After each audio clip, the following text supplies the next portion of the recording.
The Fourth Corporate War, otherwise known as the Ocean War, began in late 2021 as two oceanic exploitation corporations, Sino and OTEC, fought for control over the remains of a third, IHA.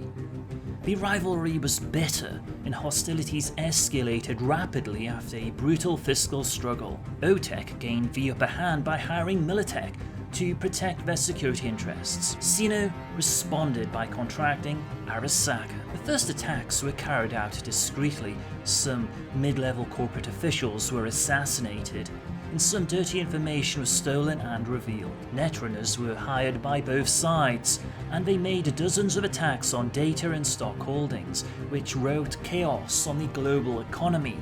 By the time Eurobank had successfully mediated a truce between Sino and OTEC, the real conflict had transitioned to Militech and Arasaka, and by 2022, the Shadow War began. Conflict during the Shadow War phase was more overt and brutal, with mercs and edgerunners executing covert ops and raids on military and research facilities. Despite the visceral nature of the conflict, the deadliest battle actually occurred on the net when corporate and mercenary netrunners released a new generation of devastating, viral programs upon each other.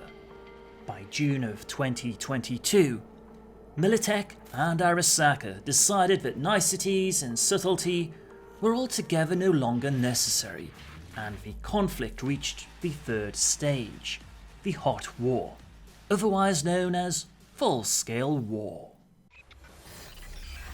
Global trade was paralysed by military action and market collapse. International trade routes were hit hard, and piracy raged free and unchecked. As the flames of physical conflict burned bright, Netwatch struggled to protect the net, weakened by the destruction of global servers and databanks, and ravaged by thousands of malicious viruses and daemon programs. The net died. On August 20th, 2023, Arasaka Towers in Night City was wiped out by a tactical nuclear weapon detonated by a group of unidentified mercenaries. Some sources implicated the Atlantis group, including such legends as Rogue, Morgan Blackhand, and Johnny Silverhand, but there wasn't enough evidence to confirm their involvement. Morgan and Johnny were never seen again, while Rogue has repeatedly denied her participation.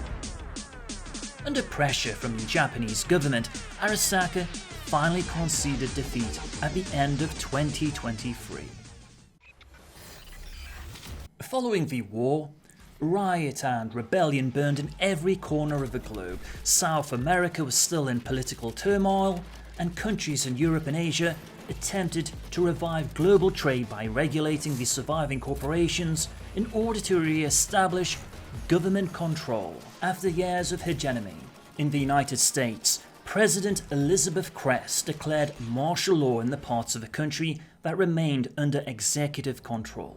Arasaka was consequently held responsible for the detonation of the nuke that had destroyed the center of Night City.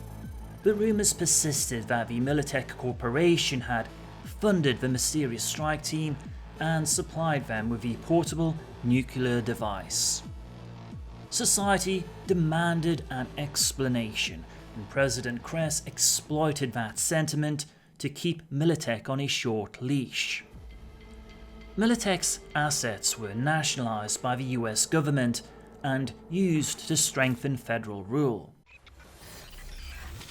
During this period, the nomads became the lifeblood of the tech trade, scrounging through battlefields and abandoned facilities, and smuggling restricted goods in the heavily armed convoys. President Crest showed little interest in helping the devastated Night City recover. In fact, allowing the crippled city to struggle was the perfect way to bring the free state of Northern California to heal. Nevertheless, the stubborn residents of Night City refused to concede, and the arduous process of rebuilding began. Thank you for chipping in.